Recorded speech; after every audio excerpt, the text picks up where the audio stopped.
So I'm here with DJKIT TV. My name is Dennis DeSantis. I'm the head of documentation for Ableton. I'm going to walk you through Ableton Push, our new instrument. So Ableton Push was designed to give musicians a way to really play and create new music from scratch without having to deal with a computer. The idea is that everything you need to do to play and program beats, play melodies and harmonies, adjust and play sounds, and finally organize all that stuff into patterns of music, you can do from one piece of equipment, from one instrument. So the way this works, the pad grid dynamically updates to play drums or pitches depending on what kind of instrument is currently selected. So in the drums mode, these 16 pads here are the classic 16-pad real-time workflow. You can play great feeling velocity sensitive pads in real time. These 16 pads are for setting the length of the loop that you're currently working on. And these 4 rows of pads are a step sequencer. The resolution of the step sequencer is determined by this column of buttons here. So if I leave it at 16th notes, we have 32 16th notes for a total of 2 bars. The last pad that you play in the real-time section determines what you're step sequencing. So if I patch in now some 8th notes, this moving green cursor shows you where you are in your 2-bar loop. And then on top of this, I can do real-time recording.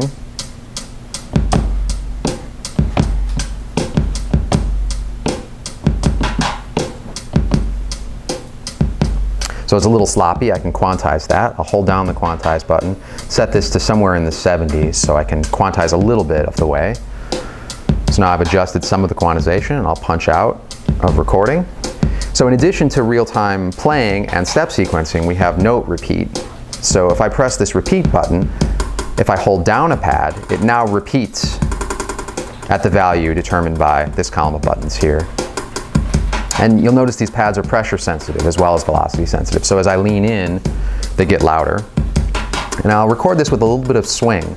So in our repeat mode, we have a dedicated encoder for swing. If I turn this up, it just starts to swing the pad that's being repeated. Dial that up a little bit, and then punch in.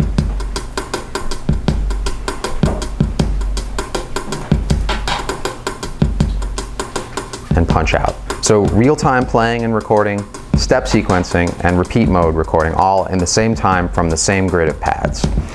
So now if I switch to a different track that's playing a pitched instrument, the whole layout of the pads changes, and I can play pitches.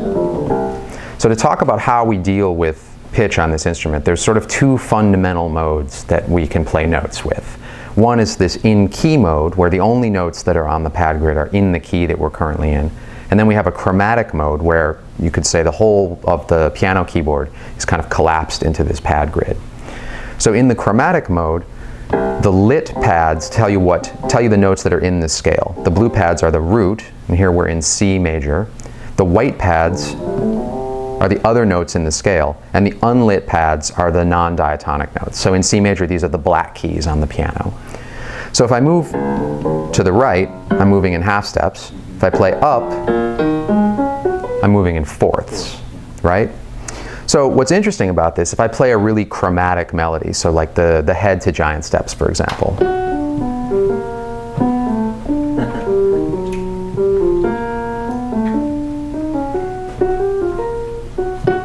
It took me some time to learn that here, just like it would take me time to learn that on a piano. But what's really easy, because we have this symmetrical pad layout, is transposition. If I want to play that in a different key on a piano, I have to sort of figure out a completely new set of fingerings because the black keys are going to be in different places. On push, I just have to move over to a new place on the pad grid. So it's kind of like playing a guitar. You find a position for a particular harmony or melody, and then you shift to a new position and you can play the same stuff.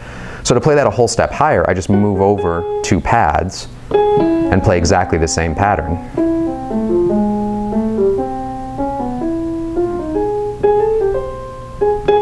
So transposition becomes very simple in this chromatic mode. But then back to in-key mode, now I don't have any notes that aren't in the key. I move to the right by scale degrees and then up in diatonic fourths. And now a faster way of playing a scale is 3 pads to the right, 1 pad up,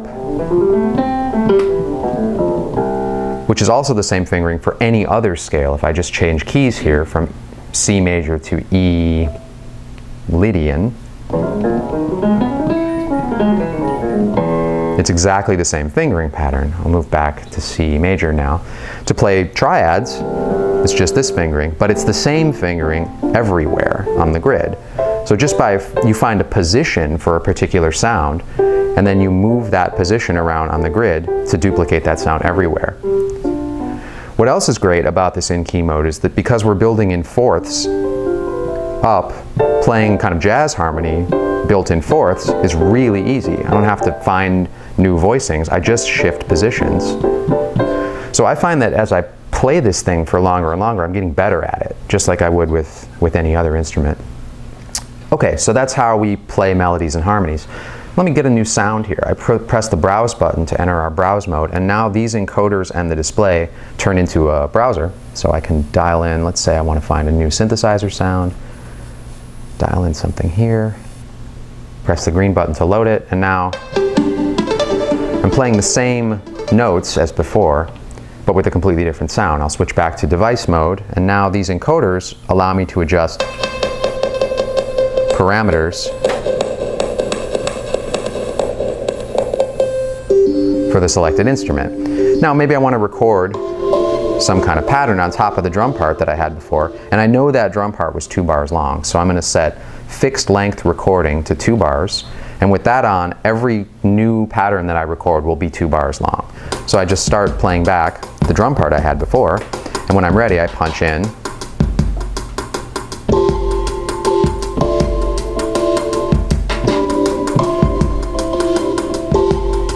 quantize that. Maybe I want to record some automation on top of this, so changes to the parameters over time.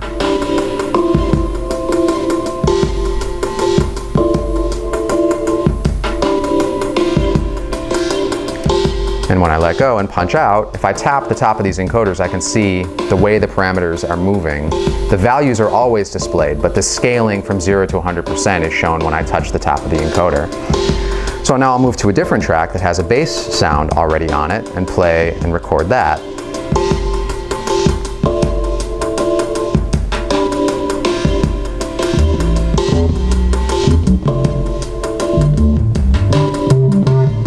And if I don't like it, I can just undo the recording and do it again.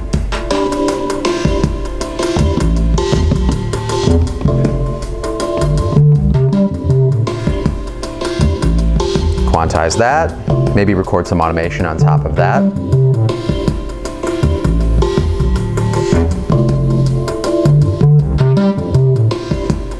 And punch out when I'm done.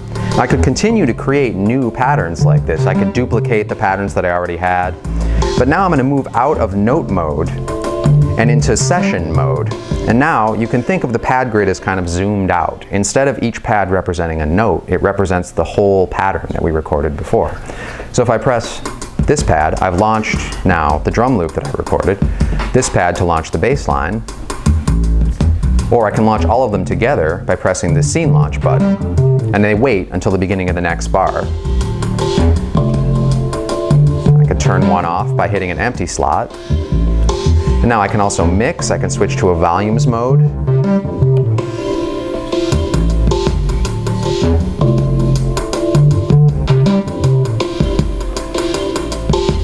And I could of course record all of this data, the mixing data, as automation too. So what I've been doing this whole time while I've been playing this instrument is actually capturing material in live session view. So everything that you do over here gets written as clips in the session view. So the kind of workflow that we have in mind is you stand at Ableton Push to create new music like you're playing an instrument. When you're done, you move over to Ableton Live and you find that your song is already 3/4 finished. You've been making material in Live the whole time. Then you move over to Live to do the kind of things that Live is really good at. Detailed editing, mixing, moving material from the session view to the arrangement view to finish the song. But the workflow is so much faster when you're really playing something with your hands on than it would be if you're using a mouse, and it's way more fun too. So moving back and forth between these two, I'm finding that I'm getting music done way faster than I ever would if I was just standing at a computer. So that's an introduction to Ableton Push.